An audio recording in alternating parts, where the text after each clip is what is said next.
এখন corporate tax কিন্তু হার কিন্তু আমাদের 12%। আমরা বলেছি রপ্তানি খাতের প্রত্যেকটা সেক্টরের জন্য একই হার করতে হবে।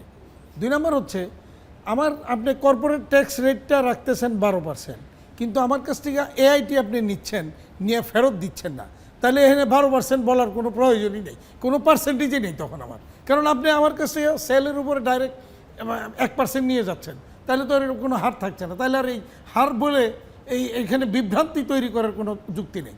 2 নম্বর হচ্ছে যে আপনি এখন এইবার বাজেটে আমরা আশা করছিলাম যে এইটার কোনো সমন্বয়, ক্যারি ফরওয়ার্ড বা ফেরতের ব্যবস্থা থাকবে। আমি এইভাবেও বলছিলাম যে আপনারা আমাকে টাকা ফেরত দেওয়ার দরকার নেই, আপনি যদি বেশি নিয়ে থাকেন সেটাকে আপনি একটা বন্ড ইস্যু করে আমাদেরকে দিয়ে দেন, এই বন্ডটা আমরা যাতে সরকারের অন্য যে কোনো জায়গায় ব্যবহার করতে পারি সেই ব্যবস্থা করে দেন। এখন আমরা যেটা যতটুকু দেখলাম, আমি পুরোটা এখনও দেখতে পারি নাই, যতটুকু দেখেছি সেখানে সমন্বয়ের ব্যবস্থা রাখা হয়েছে বলছে, বাট ওখানে আবার একটা শর্ত রাখছে যে টিডিএসটাকে সমন্বয় করা যাবে। তো শুধু টিডিএস সমন্বয় দেওয়ার কয় টাকা সমন্বয় হবে? তাহলে প্রথমত যে আপনি টিডিএস যেটা আমার কাছ থেকে নিচ্ছেন বা আমাকে টিডিএসের জন্য ধরছেন, সেটাও তো অন্যায্য, অন্যায় কেন? কারণ আরেকজনে ট্যাক্স দেয় নাই, ওই ট্যাক্স আমার কাছ থেকে আপনি নেবেন, এটা তো অন্যায়। আমি আমার ট্যাক্স দিচ্ছি, আবার আরেকজন দেয় নাই সেইটাও আমি দিচ্ছি, তো ওইটাই টিডিএস।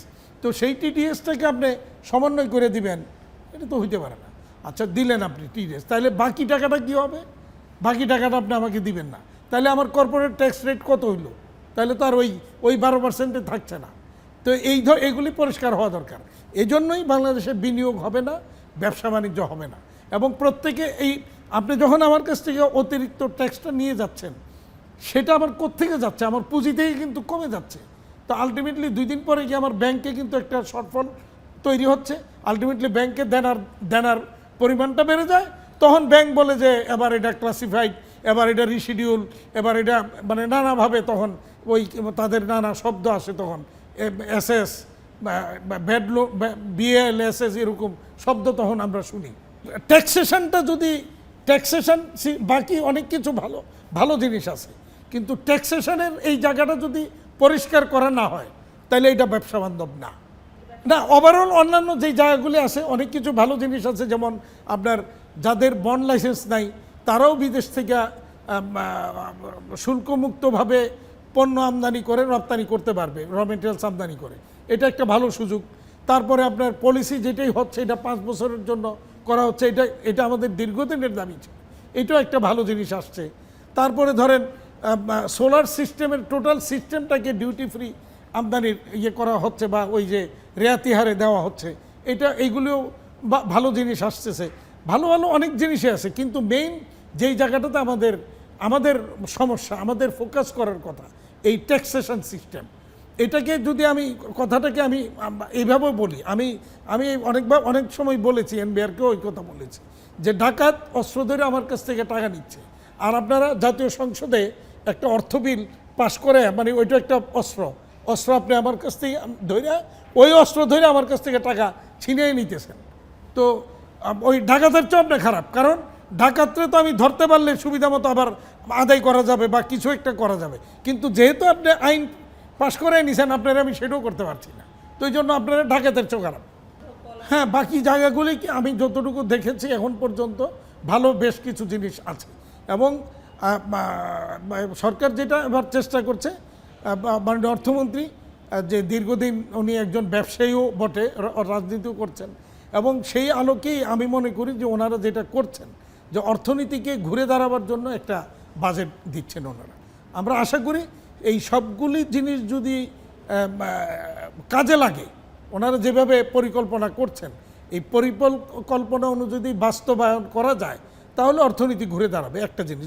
2 নম্বর হচ্ছে, এখানে আরেকটা শঙ্কার জায়গা আছে।